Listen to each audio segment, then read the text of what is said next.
Donald Trump é protagonista de cúpula de paz em Gaza, mas falta de cronograma e de justiça torna uma trégua fragilizada. Eu sou o Guilherme Moura. Eu sou o Lucas Hatch. E esse é o Degrau da Política. Well, they're going to disarm because they said they were going to disarm. But if they don't disarm, we will disarm them. They know I'm not playing games. We did something monumental. We got the hostages back. That was the first thing we had to do. Bom, depois do anunciado plano de paz, do Gaza do Trump e o aceite de Israel e do Hamas, etc., a gente teve uma cúpula no Egito, com 20 países, os principais países europeus, países árabes importantes, como o próprio Egito, o Catar, etc. Também o presidente da Autoridade Palestina e, claro, com o Donald Trump ali como o mestre de cerimônia da noite, né? Mas pra gente começar o papo aqui, antes da gente ir pro evento em si, o plano por si só mostra algumas fragilidades, né?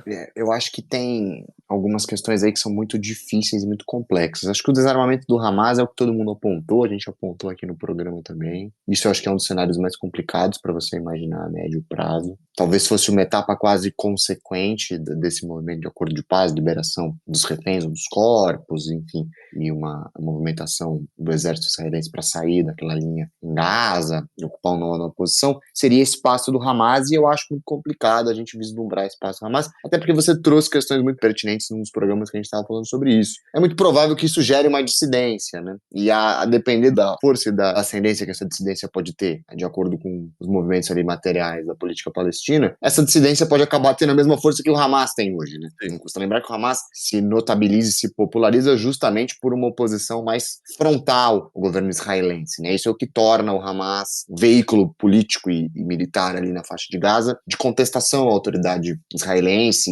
e contestação ao próprio Estado israelense, em última instância, né? Então, eu tenho a impressão que esse é o primeiro e mais delicado dos pontos. E, claro, eu acho que, passando para aspectos mais gerais do acordo, a dificuldade é você conciliar interesses tão diversos, né? Porque os países que celebram esse acordo conjuntamente com Israel, até pela cerimônia de 2 assinaturas em Jerusalém e no Egito, já sinaliza um pouco essa divisão. A grande complexidade é como você vai costurar alianças mais duradouras entre países que não têm um histórico nas últimas décadas de colaboração, muito pelo contrário, tem um histórico beligerante, né? Então, é difícil você imaginar que esses laços que hoje são possíveis para que chegue a um acordo de paz, ou pelo menos uma pacificação, vão conseguir manter esses mecanismos para uma produção de um acordo justo a longo prazo, né? Nessa questão de você ter a possibilidade de várias frontes do Hamas, ou vários grupos pipocando, vale lembrar que a maior parte do Hamas, pelo menos antes da operação que eles fizeram do ataque terrorista a Israel, do início dessas hostilidades novas, a maior parte do Hamas não estava nem na faixa de Gaza, está no Líbano, e a força política de verdade está na Turquia e no Catar. Tanto que, essa semana, Israel chegou a bombardear o sul do Líbano, possivelmente em posições do Hezbollah e do Hamas. E, essa semana também tirou uns vídeos, eu acho que você deve ter visto, os militantes do Hamas executando cidadãos ali que haviam cooperado com os israelenses. Então, assim, agora, depois dessa semana, depois dos últimos eventos, eu vejo uma possibilidade cada vez maior de uma cisão em diferentes grupos. No entanto, eu não acho que eles vão estar radicados mais em Gaza, sabe? A possibilidade de uma desmilitarização da faixa, numa questão de organização, é possível fazer isso, tá? Claro, a cidade também não tá terra arrasada como a gente vê as filmagens, tem muitos pontos que ainda são muito urbanizados, aquela coisa toda, mas dá pra fazer, assim. Se a gente tá falando de uma reconstrução daquele lugar, criar ali uma cidade-estado tal qual você tem do outro lado da península, a possibilidade, assim, de verdade, erradicar grupos terroristas naquela faixa é possível. Agora, se eles vão continuar em atuação no Líbano, em outros lugares, provavelmente vai ter isso. Sobretudo porque eu acho que depois das execuções, e eu vi, inclusive, na Al Jazeera, que isso pegou muito mal com a comunidade árabe e tal, né? Assim, pô, ficou feio, porque são execuções à luz do dia e caramba, né? A população de Gaza parece estar cada vez mais aderindo também ao plano, até por já um cansaço das hostilidades, etc e tal, enfim. Então eu acho que também existe um desgaste da população local para com a liderança do Hamas, que já não é mais a mesma liderança do Hamas de anos atrás, e não é a liderança que o Hezbollah tem sobre o Líbano, por exemplo. Então eu acredito que a erradicação das forças militares em Gaza é possível. Agora, a gente volta daquele problema da Cisjordânia existir ou não. E isso vai causar o quê na opinião pública de Gaza depois? E sim, a gente está vislumbrando, como você falou, a possibilidade da criação do Estado Nacional, os modelos similares ao que a gente tem com Israel, com outras configurações e outras pactuações. Primeiro que a própria fragmentação territorial, trazendo a Cisjordânia para a questão, já torna muito difícil você imaginar um Estado Nacional coeso que é cortado por Israel, né? Quer dizer, como é que você vai compactuar a atuação desse Estado Nacional se ele não tem seu território contínuo, né? Então isso por si só já é uma dificuldade muito grande. E eu acho que a questão sempre dependeu um pouco dessa força internacional de pacificação, né? Essas tentativas de uma força internacional de pacificação sempre sofreram derrotas fragorosas na região. A Trindade Britânica na Palestina já é um problema por si só no início do século.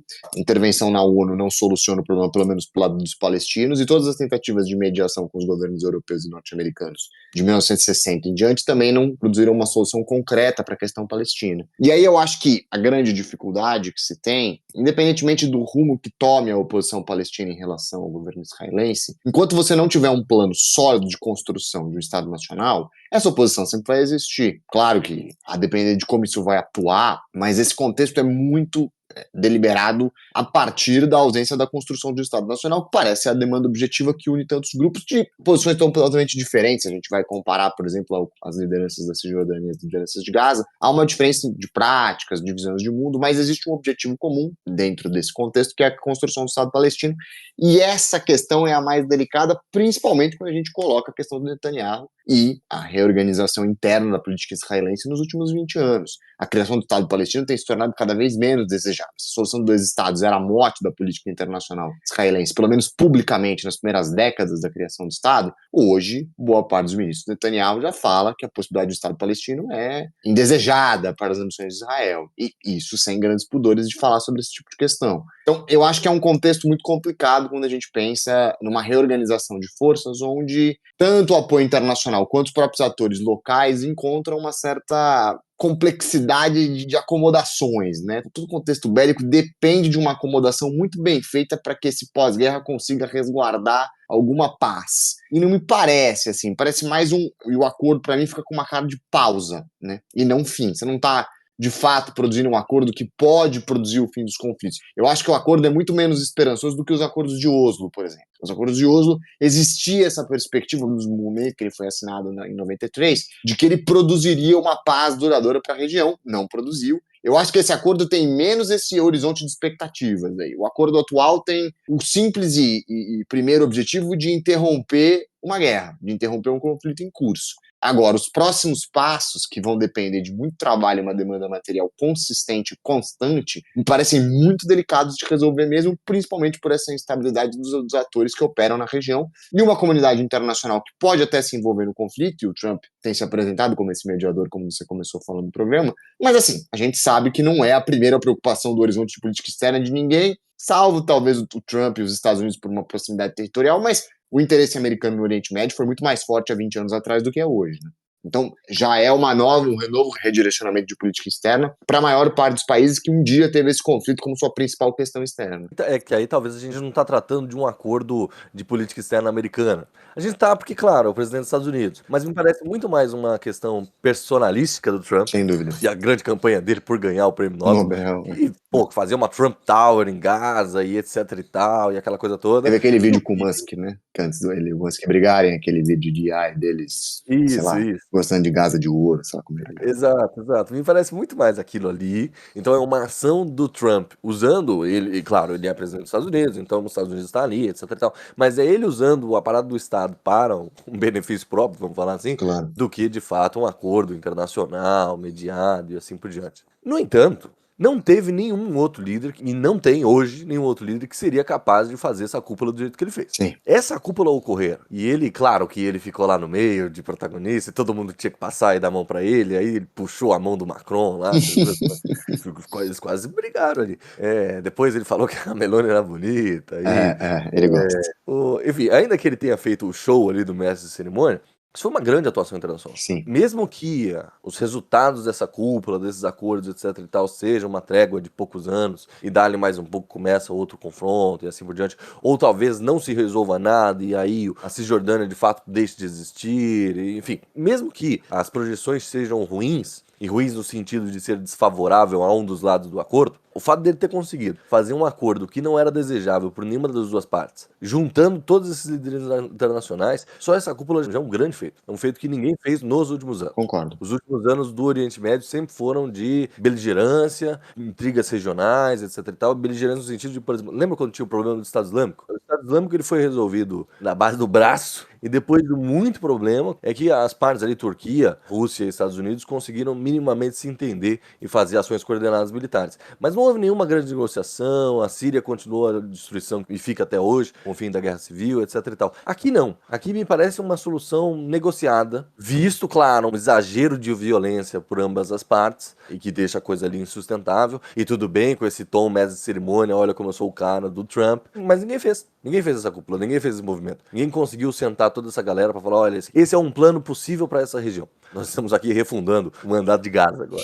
Não, eu concordo. Eu acho que a personalidade dele dá o bônus e o ônus desse tipo de cúpula, né? Só ele poderia produzir uma cúpula desse tipo, e acho que é muito atrelado à própria personalidade do Trump mesmo. Esse movimento mais bonachão de conseguir reunir adversários e sentar para negociar é uma proposta que ele fala constantemente. E eu acho que até evitando os canais tradicionais da diplomacia entre estados, como você bem pontuou, mas ao mesmo tempo é o que torna o plano. Quer dizer, uma vez que a gente tem essa oportunidade, essa janela para um acordo, é que fragiliza o acordo em si, entende? Sim, Ao mesmo sim. tempo que o acordo só é possível pela presença do Trump, o Trump, se é a pessoa que pode produzir o acordo, não produz o melhor acordo possível para a situação, sabe? Então é quase paradoxal, assim. O melhor dos mundos seria alguém com um plano melhor e com a personalidade do Trump, sabe? Porque aí talvez você conseguisse caminhar para uma construção de paz mais duradoura e ter a possibilidade de realização da cúpula. Mas eu concordo. Eu acho que é o momento de política externa que melhor exemplifica, o Pedro até coloca na pauta, a política do Trump, né? Como essa questão personalista funciona nesses dois sentidos dentro de uma análise de política externa do Trump, né? Ele é alguém que usa isso o tempo inteiro, da própria personalidade e da prerrogativa do cargo para conseguir acordos favoráveis dentro da política dos Estados Unidos e internacionalmente. A gente vê isso até nas relações com o Brasil, né? Então,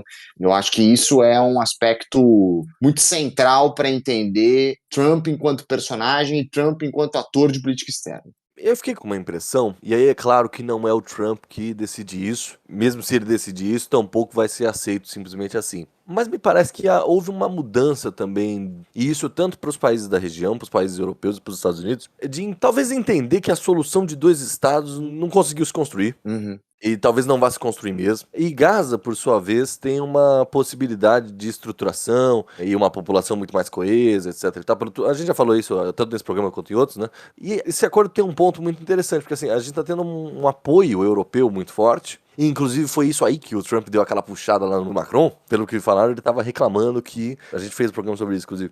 Quando ele e o Stammer reconhecem o Estado da Palestina, isso teria atrasado já os trâmites do acordo do Trump e tal. A gente não sabe o quanto disso é real, mas pelo jeito, pela leitura labial, a cobrança foi essa aí, aquela puxada de mão dele. Uhum. Mas, enfim, a gente tem um aceite europeu muito forte. No entanto, os movimentos de financiamento, os fundos que vão estar indo para a reconstrução de verdade do lugar e para ajuda humanitária e assim por diante, vêm de líderes árabes. Vem de líderes regionais, tanto dos países quanto o Catar, mas quanto também, eu vi lá figurões lá árabes, esses sheiks que a gente não sabe quem é, mas que mandam lá e etc. Então isso pode dar uma certa legitimidade regional para Gaza, acima até da autoridade palestina. Pode ser. Porque ainda que o Mahmoud Abbas estivesse lá, a falta de coesão que a autoridade palestina teve esses anos todos e que permitiu, em alguma medida, o crescimento do Hamas e a autoridade do Hamas sobre os territórios palestinos, talvez vá ter seu preço agora, sabe? De um escanteamento, visto que não me parece ter interesse internacional e nem regional por uma criação de dois estados. O Estado palestino não me parece uma realidade para ninguém, né? O próprio Israel abandonou essa ideia nas últimas décadas e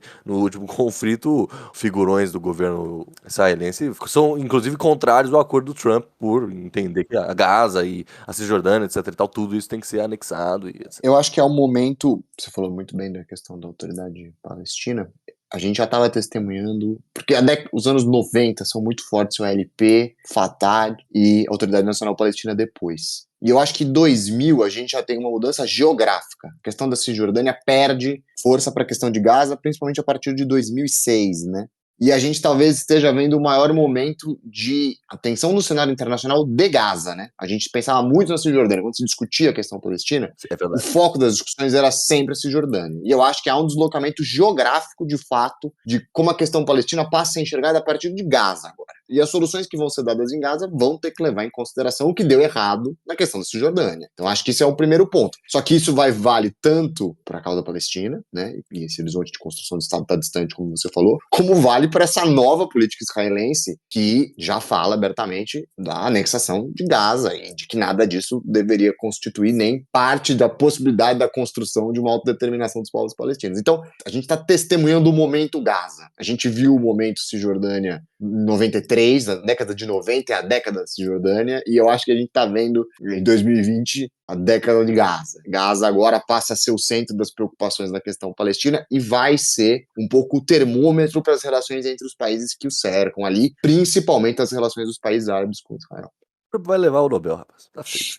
Você acha que ano que vem é dele? Ninguém tira. É dele. Ninguém tira. Ninguém tira. Pode aparecer qualquer pessoa aí nesse curto espaço de tempo que... Pô, que outro conflito tem? Não tem. De fato, de fato. E se ele resolver a questão da Ucrânia e Rússia, aí tá Não, aí é dado, dele. né? Aí fechou.